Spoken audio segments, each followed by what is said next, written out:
वक्त पर आज तक पर उत्तराखंड के मुख्यमंत्री पुष्कर सिंह धामी जी हमारे साथ जुड़ चुके हैं। पुष्कर सिंह धामी जी एनडीएमए और उत्तराखंड आपदा प्रबंधन प्राधिकरण की बड़ी बैठक में हिस्सा ले रहे थे, उसके तुरंत बाद हमारे साथ जुड़े हुए हैं। मुख्यमंत्री जी, आपका स्वागत है। और आपने जोशीमठ में जाकर लोगों का दर्द भी बांटा, उनसे मुलाकात की है। वहां को लेकर ताजा हालात क्या हैं, जिसके बारे में जानकारी आप देश की जनता को और खासतौर से जोशीमठ के लोगों को देना चाहेंगे? देखिए, अभी हम लोग तात्कालिक रूप से जो लोग उस खतरे की जद में आए हैं या जो प्रभावित हैं, ऐसे व्यावसायिक प्रतिष्ठान हैं, मकान हैं, सब मिलाकर लगभग 678 हैं। और जो 81 परिवार हैं वो ज़्यादा प्रभावित हैं। उन सभी को सरकारी गेस्ट हाउस, होटलों इत्यादि में हमने अभी शिफ्ट किया है। अभी एनडीएमए के साथ, एसडीएमए के साथ अभी हमारी बैठक हुई है और हम दीर्घकालिक जो योजना है, दीर्घकालिक जो पुनर्वास होना है, उसके लिए हम लोगों ने अभी चर्चा की है। जल्दी ही हम निष्कर्ष पर पहुंचेंगे कि आखिर ये पानी का जो रिसाव हो रहा है वो किस कारण से हो रहा है, कहां से हो रहा है और आगे कितना प्रभावित होने वाला क्षेत्र है। और जो नया क्षेत्र है उसका सारा भूवैज्ञानिकों से सारा सर्वेक्षण कराने के बाद हम पुनर्वास की कार्रवाई को आगे बढ़ाएंगे। और इसमें भारत सरकार का, माननीय प्रधानमंत्री जी का लगातार व्यक्तिगत रूप से वो इस पर पूरी निगरानी कर रहे हैं, पूरा व्यक्तिगत रूप से उसको देख रहे हैं। कल भी उन्होंने सारी जानकारियां ली हैं और हर संभव हमको सहायता का आश्वासन दिया है, मदद का भरोसा दिया है, सहायता करने का उन्होंने कहा है कि हर प्रकार की सहायता की जाएगी। और राज्य सरकार पूरी तरह से लगातार इसकी मॉनिटरिंग कर रही है। मैं भी स्वयं मॉनिटरिंग कर रहा हूँ। आज भी हमारे सारे लोग वहां पर लगे हुए हैं, सारे अधिकारीगण लगे हुए हैं, सारे हमारे जनप्रतिनिधिगण लगे हैं। जोशीमठ पहुंची भी है। मुख्यमंत्री जी, अगला मेरा सवाल है, 600 ऐसे घर हैं जिनको चिन्हित किया गया है। ऐसे में डेंजर जोन से सभी को बाहर निकालने के लिए और ये जो पूरी प्रक्रिया चल रही है, इसमें कितना वक्त लगेगा? स्थानीय स्तर पर कुछ लोगों ने नाराजगी भी जाहिर की है, कुछ लोग विरोध प्रदर्शन भी कर रहे हैं। उनको संतुष्ट किए जाने को लेकर राज्य सरकार की ओर से क्या कड़े और बड़े कदम उठाए जा रहे हैं? देखिए, ये हम स्टेप बाय स्टेप कर रहे हैं। जो अभी 81 मकान जो ज्यादा खतरे में हैं, जहां पर हमें जो जानकारी मिली या जो हम लोगों ने देखा, हमारे प्रशासन के लोगों ने देखा, उन 81 परिवारों को शिफ्ट किया जा रहा है। उसके बाद स्टेप बाय स्टेप इसको आगे बढ़ा रहे हैं। पीएमओ ने इस पर बड़ी बैठक की थी, फिर उसके बाद टीम भेजी गई। प्रधानमंत्री जी की ओर से या पीएमओ की ओर से आपसे किस तरह की जानकारी ली गई है? और विपक्ष ये आरोप लगा रहा है कि एनटीपीसी के टनल की वजह से इस तरह के हालात बने हैं, वहां पर तत्काल रोक लगाई जाए। माननीय प्रधानमंत्री जी का उत्तराखंड की भूमि से विशेष लगाव है। जोशीमठ एक ऐसा स्थान है जो जहाँ पर पहला मठ स्थापित हुआ था। ये पौराणिक रूप से, सांस्कृतिक रूप से, धार्मिक रूप से और पर्यटन की दृष्टि से और सबसे बड़ी बात कहूँ तो सामरिक रूप से बहुत महत्व का स्थान है। इसलिए इसको बचाना हम सब की प्राथमिकता है। और माननीय प्रधानमंत्री जी ने इन्हीं सब पर जानकारियां उन्होंने कल ली थी कि लोगों को कैसे उनको आपदा कैंपों में किस प्रकार से रखा जा रहा है, क्या व्यवस्था हो रही है और कितने लोगों को रखा गया है, आगे लोगों के लिए क्या व्यवस्था होने वाली है। उन सब पर उन्होंने विस्तार से चर्चा की है और लॉन्ग टर्म जो प्लानिंग है उसके बारे में भी चर्चा हुई है कि आगे कैसे पुनर्वास की स्थिति होगी और किस प्रकार से उस पर काम करना होगा। सभी पर उन्होंने जानकारी ली है। और इसके साथ साथ जो अन्य विषय आ रहे हैं वो अन्य विषय सारे शोध के विषय हैं, सारे अनुसंधान के विषय हैं। उसके बाद ही उस पर कुछ कह पाएंगे। अभी तक अभी चूंकि बहुत जल्दबाजी होगा कुछ भी कहना। अभी तो ये समय ऐसा है कि सभी लोगों को मिलकर एक साथ एक टीम के रूप में जोशीमठ को बचाने के लिए, वहां के लोगों की जान माल की सुरक्षा के लिए सबको एक होकर काम करना चाहिए। ये सबसे ज्यादा महत्वपूर्ण भी है। पुष्कर सिंह धामी जी, हरीश रावत अब से कुछ ही देर पहले हमारे साथ आज तक पर थे, आपके जस्ट पहले। उनकी ओर से ये सलाह दी गई है, राज्य सरकार के पास चूंकि संसाधनों का अभाव है और इस वजह से केंद्र सरकार इसको राष्ट्रीय आपदा घोषित करें।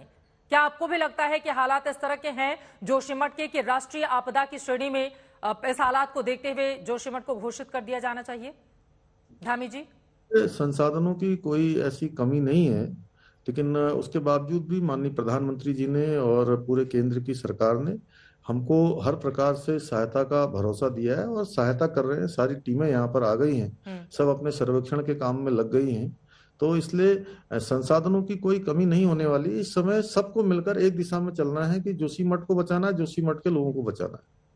उमा भारती जी, आपकी ही पूर्व केंद्रीय मंत्री और बीजेपी की बड़ी नेता, उनकी ओर से कहा गया है कि पावर प्रोजेक्ट की वजह से इस तरह के हालात उत्तराखंड में हुए हैं और तत्काल इसको बंद कर दिया जाना चाहिए। वो जोशीमठ के रास्ते में भी हैं, जोशीमठ पहुंचने वाली हैं, तो उनकी इस सलाह को किस तरह से देखेंगे आप? क्या रोक लगाएंगे पावर प्रोजेक्ट पर? देखिए, मैंने कहा कि जब तक हमारे सभी सर्वेक्षण नहीं हो जाते हैं, सभी अनुसंधान नहीं हो जाते हैं, सारी एजेंसियां यहाँ पर काम कर रही हैं, सारे संस्थान काम कर रहे हैं, जो पर्यावरण के क्षेत्र में भूगर्भ वैज्ञानिक जो काम कर रहे हैं, उन सब की रिपोर्ट आएगी और उस रिपोर्ट के आधार पर अगर जहां पर भी और इस प्रकार की चीज आएगी तो निश्चित रूप से हम लोग उस पर आगे बढ़ेंगे। हमारी प्राथमिकता है राज्य को बचाना, राज्य के लोगों को बचाना। और राज्य सरकार की तरफ से हम स्वयं भी एक इनिशिएटिव ले रहे हैं कि जितने भी शहर हमारे इस प्रकार की स्थिति पर है, उन सभी का एक हम लोग सर्वेक्षण करेंगे और उनकी धारण क्षमता, जी। उनकी कितनी धारण क्षमता है, कितना वो वेट सहन कर सकते हैं, उसका आकलन करेंगे। और जहां भी अगर ये ओवर हो गया है तो उस पर निश्चित रूप से आगे कार्रवाई करेंगे। हरीश रावत जी ये भी सुझाव देकर गए हैं कि जोशीमठ को पूरी तरह से दूसरी जगह शिफ्ट किया जाए और वहां पर लोगों को बसाया जाए। क्या इसको लेकर भी कुछ तैयारी चल रही है? हाँ, कुछ जगह हमने चिन्हित की है पीपल कोटी और गोचर के आसपास, और अ, उसका भी अभी भूवैज्ञानिक सर्वेक्षण कर रहे हैं। और करने के बाद अगर वो जगह उपयुक्त पाई जाती है तो वहां पर हम इस प्रकार के पुनर्वास की कार्रवाई को आगे बढ़ाएंगे। राज्य सरकार की ओर से जो मुआवजा दिया जा रहा है वो नाकाफी है। विपक्ष का आरोप है कि इसको तत्काल बढ़ाया जाए। देखिए, अभी जो तात्कालिक रूप से हमने किराया 4,000 रुपया किराया सभी को निश्चित किया और साथ में 5,000 रुपया प्रत्येक को जो है, जो घरेलू सामग्री है उसके लिए दिया है। और जरूरत पड़ेगी तो उसको अभी बढ़ाएंगे और जैसी जरूरत होगी लोगों की, और ऐसे समय में हम हर प्रकार से उनके साथ खड़े हैं। राज्य सरकार खड़ी है और केंद्र की सरकार भी खड़ी है। चूंकि आप लगातार विशेषज्ञों की टीम के संपर्क में भी हैं, ऋषिगंगा प्रोजेक्ट के बाद विशेषज्ञों ने कुछ चेतावनी दी थी, क्या उसको फॉलो किया गया? क्योंकि वो स्थिति भी ठीक नहीं थी और उसके बाद लगातार एक्सपर्ट सलाह दे रहे थे, क्या उसको फॉलो किया गया? देखिए, अभी चूंकि अभी तात्कालिक रूप से मैं यही कहूंगा कि अभी हमारी प्राथमिकता है कि जो तात्कालिक स्थिति आई है उस स्थिति में सबको उबारा जाए, सबको मदद दी जाए, सबकी जान माल की सुरक्षा की जाए। और यह सब बातें हमारी जो है, चूंकि ये हमारी जो आपदा आई है, इस आपदा से हम पार पालें, उसके बाद हम इन सभी पर जो है बात करेंगे। पानी कहां से आ रहा है? क्योंकि उसी के कारण दरारें आ रही हैं, इसके बारे में कोई जानकारी मिल पाई है? अभी इस पर कहना जल्दबाजी होगा क्योंकि अभी सभी लोग उस पर काम कर रहे हैं, कई सारे संस्थान काम कर रहे हैं। उनकी रिपोर्ट आने के बाद ही कुछ कहा जा सकता है। ठीक है, मुझे पता है आपको अगली मीटिंग के लिए जाना है, इस वजह से एक आखिरी सवाल जिसका जवाब मैं चाहूंगी। जोशीमठ की जनता भी सुन रही होगी और इसके साथ देश, पूरा हिंदुस्तान आपको सुन रहा है। क्या आप बताना चाहेंगे जोशीमठ को लेकर राज्य सरकार कितनी तैयार है? किस तरह की चुनौती इस वक्त आपके सामने है और कितना वक्त लगेगा जो लोग डेंजर जोन में इस वक्त फंसे हुए हैं उन सभी को बाहर निकालकर सुरक्षित जगहों पर ले जाने में?